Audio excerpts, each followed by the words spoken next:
పోలవరం జిల్లాలో food poison కలకలం రేపింది. చింతూరు ఏజెన్సీలోని సోములగూడెం బాలికల ఆశ్రమ పాఠశాలలో ఈ ఘటన జరిగింది.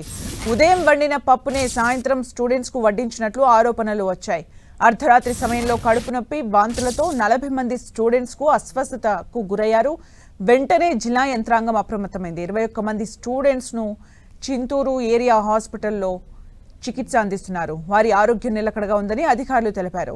మరోవైపు ఘటన విషయం తెలిసిన వెంటనే బాలికల ఆశ్రమ పాఠశాలను ఏపీ బాలల హక్కుల కమిషన్ సభ్యులు ఉండవల్లి గాంధీబాబు సందర్శించారు.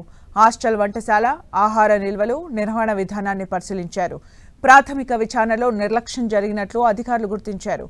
హాస్టల్ వార్డెన్ను సస్పెన్షన్ చేయడంతో పాటు 3 ఉపాధ్యాయులకు షోకాజ్ నోటీసులు జారీ చేసినట్టు ఉండవల్లి గాంధీబాబు వెల్లడించారు. ఇటువంటి ఘటనలు పునరావృతం కాకుండా కఠిన చర్యలు తీసుకుంటామని తెలిపారు.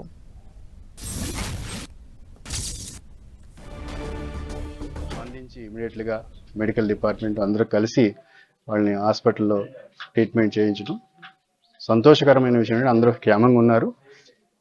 ఆ ప్రక్రియ చేసినందుకు డిస్ట్రిక్ట్ అడ్మినిస్ట్రేషన్ అభినందిస్తుంది కమిషన్.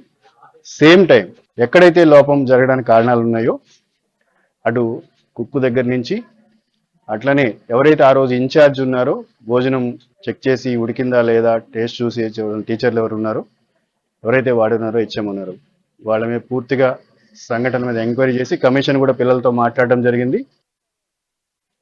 ప్రభుత్వ యంత్రాంగం డిస్ట్రిక్ట్ అడ్మినిస్ట్రేషన్